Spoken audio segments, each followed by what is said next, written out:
নমস্কার বন্ধুরা, আজ আমি নিয়ে এসেছি একদম অন্যরকম একটি রেসিপি। ডায়মন্ড ফিশ ফ্রাই তো অনেক হলো, চলুন এবার ট্রাই করি ডায়মন্ড জ্যাকফ্রুট কাটলেট। এটা আর কিছুই নয়, এঁচোড়ের চপ যেটাকে বলা হয় সেইটাই আমি একটু অন্য শেপে বানিয়ে এটাকে প্রেজেন্ট করেছি। এটা অসাধারণ খেতে হয় আর বানানোও খুব সোজা। আমি এখানে কিছুটা এঁচোড়ের সেদ্ধ নিয়ে সেটাকে ভালো করে একটু স্ম্যাশ করে নিচ্ছি। আপনারা চাইলে এটা গ্রেট করেও নিতে পারেন, তবে আমি এখানে স্ম্যাশ করে নিলাম।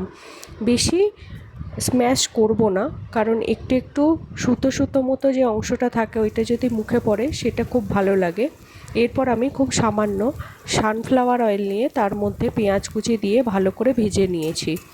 এরপর আমি এর মধ্যে দিয়ে দেব থেঁতো করে নেওয়া আদা রসুন। আমি রসুনের পরিমাণটা একটু বেশি দিই প্রত্যেকটা রান্নাতে, কারণ এটা আমার খুব ভালো লাগে, টেস্টটা মনে হয় বেটার। এরপর দিয়ে দেব কাঁচা লঙ্কার কুচি। কাঁচা লঙ্কা কুচি আপনারা আপনাদের স্বাদ অনুযায়ী দেবেন, যেমন ঝাল খেতে পছন্দ সেইভাবেই আপনারা কাঁচা লঙ্কাটা দেবেন। এরপর সেটা একটু ভাজা ভাজা হয়ে গেলে আমি যে সেদ্ধ করে নেওয়া এঁচোড়ের পেস্ট রেখেছিলাম সেটা দিয়েছি, আর দিয়েছি একটু গ্রেট করে নেওয়া সেদ্ধ আলু। আলুর পরিমাণটা কমই আমি ব্যবহার করছি, আমি এঁচোড়ের পরিমাণটা বেশি দিয়েছি। এরপর সেটাকেও পেঁয়াজ আর আদা রসুনের যে পেস্ট সেইগুলোর সাথে ভালো করে মিশিয়ে নিয়েছি।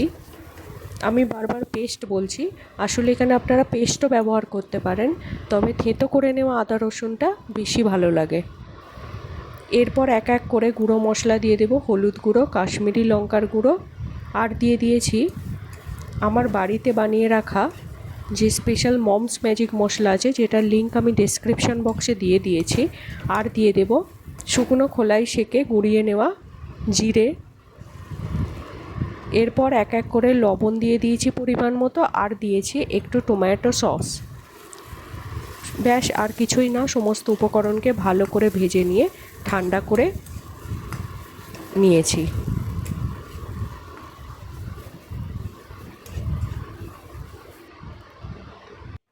বেশ কয়েকটা আটা ব্রেডের টুকরো আমি মিক্সিতে গুঁড়িয়ে নিয়েছি, আর এটা চাইলে আপনারা শুকনো খোলাতে সেকে স্টোর করেও রাখতে পারেন, যখন এমনি কিছু বানাবেন তখন সেটা ব্যবহার করতে পারেন। তবে আমি এখানে পাউরুটিটা এমনি জাস্ট গুঁড়িয়ে নিয়ে ব্যবহার করেছি, আমি এখানে আর সেকিনি। এরপর আমি এখানে একটু ময়দা আর কর্নফ্লাওয়ার, লবণ আর গোলমরিচের গুঁড়ো জল দিয়ে ভালো করে গুলে নিয়েছি। এই মিশ্রণটা যেন পাতলা হয়, তবেই আপনার কোটিংটাও পাতলা হবে। আর আমি এখানে প্রত্যেকটা কাটলেট একটা কোটিং দিয়েই বানাবো, ডবল কোটিং দেব না, তাহলে সেটা একটু মোটা হয়ে যাওয়ার সম্ভাবনা থাকে। তো আমি কোটিংটা পাতলাই রাখতে চাইছি।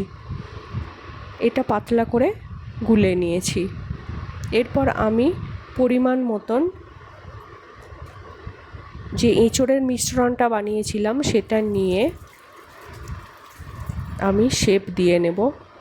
আপনারা আপনাদের পছন্দ মতো সুবিধে মতন শেপটা নেবেন।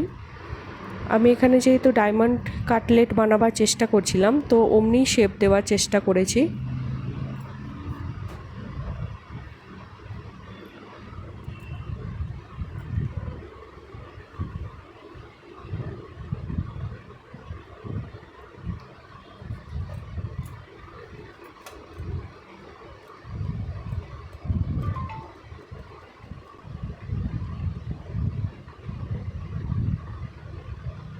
এটা আমি খুব পাতলা করে একটু চাড়িয়ে নিয়েছি।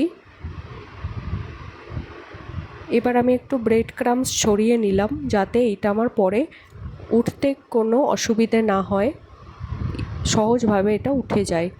এবার সাইড থেকে মিশ্রণগুলো আমি একটু ছুরির সাহায্যে কেটে দিয়েছি। এইগুলো আমি পরেরটাই ইউজ করব।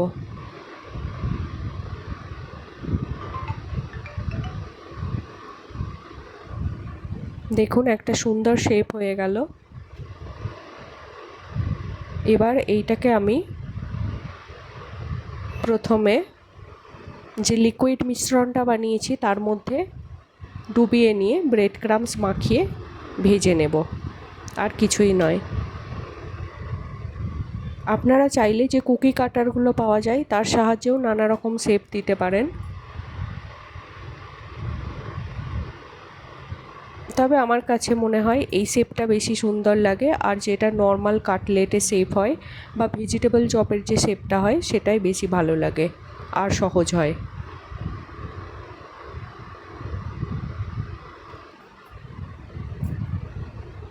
দেখুন এটা রেডি হয়ে গেল, ব্যাস এবার ভেজে নিলেই আমার ডায়মন্ড জ্যাকফ্রুট কাটলেট রেডি। এটা আমি এখানে 2 ধরনের সস, পেঁয়াজ, শসা, গাজর কুচির সাথে পরিবেশন করব। যদি আমার ভিডিওটি ভালো লেগে থাকে ছেড়ে যাবার আগে লাইক, কমেন্ট, শেয়ার করবেন। আর যদি এখনও পর্যন্ত আমার চ্যানেলটি সাবস্ক্রাইব না করে থাকেন প্লিজ সাবস্ক্রাইব করে পাশে থাকবেন। যদি ফেসবুক পেজ থেকে দেখছেন তাহলে আমার পেজটি ফলো করবেন। চপ, কাটলেট কিংবা সিঙ্গারা ভাজার নিয়ম হলো তেলকে অল্প গরম করে সেটাকে অল্প আঁচে ভাজতে হবে, তবেই সেটা ভালো ভিতর থেকেও কুকড হবে আর বাইরেটাও খুব মুচমুচে হবে। রেসিপিটি দেখার জন্য অনেক অনেক ধন্যবাদ।